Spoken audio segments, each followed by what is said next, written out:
All right, what's up, everybody? Good morning, man. Happy Saturday. Great day yesterday. Orioles win 9-2. If you watched the game, it was a ton of fun, especially in the first inning. Assume that if you didn't watch the game, you see the box score, see everything that happened, listen to people, whether it's on the radio, podcast, reading the newspaper, however you consume your recap. It was fun yesterday to get everybody's take on it, get the quotes after the game. But the thing I wanted to focus on, even though I went 4-1 yesterday, I wanted to focus on that first inning because we score 5 runs. You forget Gunner's home run. Yeah, and forget Adley and O'Hearn's back-to-back singles. Great first 3 at bats. And then Mountcastle hits into a double play. And so the whole energy changes as long as the shortstop makes a play. It's not the easiest play in the world, but instead of a double play, it's now 2-1, first and third, no outs. And that's why ultimately, and I want every single person that ever listens to me, and the whole point of this company and what I'm really going to drive through is you cannot pay somebody to tell you who to bet on because there's just way too many things that can happen. Even in a game that's 9-2 and you feel like it was easy, I go 4-1. If you actually just watch the game, and this happens in almost every single game, it's not really a 50-50 game yesterday with the Orioles. Like, I'm not willing to put it in that category, but we all know how big of a difference it is if it's just 1-1 and there's a guy on third base in the first inning. It's just a completely different game. So you can't account for certain things. You have to get a little lucky. Obviously, you'd rather be lucky than not lucky. But I wanted to take the time instead of just focusing on 4-1 and recapping. I don't want to be obvious. And I assume people that are listening, have already gotten some sort of breakdown of the game yesterday. They watched the game. They're sophisticated enough that if you're going to listen to me, you want something a little different. And I want to provide, I guess, the reality check of why sports betting, it's never as easy as it looks. It just isn't. So 2 things happened besides that double play that I say double play. I really feel like if I watch the play again, at least the guy's out at second. It's a different inning, but regardless, that's a lucky break. And then Means. So I got over 17 and a half outs. Let's see. It's a 3-0 count in the top of the fifth. 2 outs, guy on first base, 3-0 count, and his pitch count's already up there. And the guy swings on a 3-0 pitch, rocks it to center field. We get the out, right at Cowser. So boom. And then I guess it's a 50-50 decision on Hyde's whether or not Means is going to pitch the 6th inning. Burns was capped at 85 on his last start, and every start's different.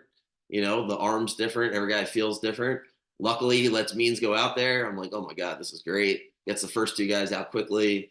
Then the last batter, ironically, the same guy that committed the double play, committed the error instead of converting the double play, hits a slow grounder. And you just can't make these things up because if Means doesn't get this out, most likely he's done. He's at 95 pitches. I'm pretty sure he's finished at this point. He'll go 5 2/3, and I'll lose the bet by an out. I needed one more out to win the bet. If he's stuck at 5 2/3, you lose the bet. So it's a slow grounder if you didn't watch it. And Means goes for it, misses it. Gunner goes for it, realizes he can't get to it, and only because Mateo's superhuman fast, like unbelievably fast, makes a hell of a play, gets the guy out by a step. Garceau did a great job, by the way, on the game last night. Just fantastic. It was great listening to him. But and he nails it, gets him by a step. Means gets the 18th out. Boom. So it's like the other day I go 2-3 because McCann can't get the guy home, which would have pushed it to 3-2 at least, and maybe even could have been 4-1 if we would have scored a couple of those runs earlier. So anyway, that's a 2-3. Yesterday's a 4-1. But when you highlight these games and you see people afterwards brag about their record, I just want to steer people away. Maybe it's because I encourage people to bet beyond their means at certain points and push them to, part of being a salesman and getting paid on commission is, you're selling, right? And it's easy to sell. It's easy, easy, easy. And I say that with all due respect for people that might have bought picks before or feel stupid about trusting somebody. Because we've all been there. I've been there. You want to believe. It's just human nature. Doesn't have to be sports betting. I mean, it could be anything. right? Like it doesn't make you a bad person to want to follow somebody. It's just what are you following that person for? And sports betting, there's nobody to follow for picks. There's just nobody, myself included. The whole point of my company is to keep the price as really as minimal as possible. And not that it's just an entertainment company, but primarily it is. It's an informational entertainment company because there's no upsell with the picks. There never will be. Whoever's giving out picks, there's never going to be, well, now we have college football games. Now there's the NFL lock of the week, or there's a March Madness package, or there's nothing. That's over with. I did it for a year that way, and I've made the decision, and that's why the company is being rebranded this way. Is I don't want that to be the focus. It's one price. You'll get the picks from myself, Jack at the moment, and whoever else I bring on board with an explanation to help you then make a decision, not to tell you who to bet on. The confidence is going to be high. It would be strange not to if I'm going to bet my own money and I like to gamble. There's nothing wrong with that. It's all in moderation. It's all about balance, whatever. I've been through this. I don't want to blab this morning, but I do want to explain that no matter how good my record is one night or bad the next night or jacks or this, that, and the third, or somebody else that you're following, if you want to talk it out, I'm happy to. Nobody is worth following blindly. If you want to be influenced, I'm going to really try my best to bring people on here that will influence you the right way. As soon as they don't, they just won't be on here. That's why I like having Jack. Speak about him for a second. He's, I know how much time he's putting into it, and the fact that there's days that goes by where he's not betting, and it makes me even feel better. Like, and he's never having 4, 5, 6, 7, 8 games 2, 3 days in a row because that would be unrealistic for what he's doing with his life. It's unrealistic for almost anybody, right? We just don't have that much time. And it's not a shot at people that are betting 10, 15 games. It's not. It's just don't follow it is my point. Meaning if it helps you to listen to that person because you like that person, that's great. But from a betting style, that is a surefire way to get yourself killed. And so if somebody's actually betting that many games at high volume with the juice, it is my experience that that's not the best way to do it. My experience is less is always better. Whether it's focusing on one particular type of sport or team, narrowing it down, or just limiting when you take your shots. So the last point I wanted to make, and then I'll get out of here. Hope everybody has a great day. And if you're going to Preakness, going to the Orioles game, I know the weather up there is terrible. Hopefully, I don't know, hopefully it'll, I guess, clear up. I don't know, not the weather guy, but hopefully it'll clear up and everybody can enjoy themselves. But the last point I wanted to make, and I was thinking about this last night because it really bothered me because I was going to put Cowser in there for the over 1.5 hits, runs, and RBI, and he did great. Got it in the first inning, and I didn't do it. And it's not a big deal. Like, it shouldn't be a big deal, but it bothered me longer than it should have. And I was like, why is it bothering me so much? Like, I've been over this.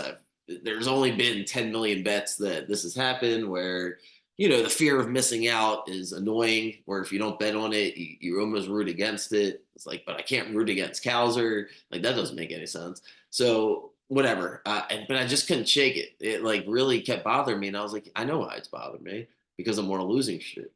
And I'm like keeping track of my winning percentage. And all of a sudden, my brain's getting clouded with all these different things. And I realized that if I don't have a focus, if I don't have boundaries, if I don't have rules, then I can't enjoy being 4-1. And the rule has to be once you make, for me at least, once you make the effing decision, it's over with. Like to rethink it the way I did yesterday. And I think the reason I did that is because I typed it out too. Like I really was just like, I like Cowser. I was like, why don't I just do the over and total runs? I was like, I keep doing that every effing time. I've done that the past 3 times. It hasn't worked.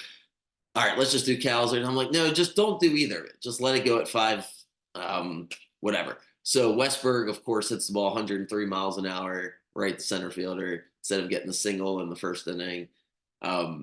Gets the sac fly and whatever. I fall 4-1 instead of 5-0. But as I talked about in the first the first couple of minutes, whether it was Means getting the 18th out or what was the other one? Or the double play, right? That wasn't. It was the air instead. There's so much of this is luck. It really is. There's so many times where luck is involved when you're betting on a daily basis. So it's supposed to be fun, and that's the whole point of it. I'm never gonna go 4-1, 5-0, 10-0 and brag about it. The way I'll brag about it is when I bet the 15, 20, $25,000 on one NFL playoff game and I'm right about it. That's when it's like, oh my God, I'm gonna jump up and down because that's how I like to gamble. I don't know if it's the most responsible. It's how I like to live my life, where I like the thrill, I like the risk. I used to do it a lot more before my life changed, and now I'm starting a family. But when I was, man, I had that's how so I just have so many stories where betting, if you like to bet a lot of money, you just have to have rules. That's why I don't want to tell people not to do it. I just want to say you have to have rules because you only live once. You may as well do what you want to do, but you have to have rules so you don't spiral. Anyway, all right, I'm out of here.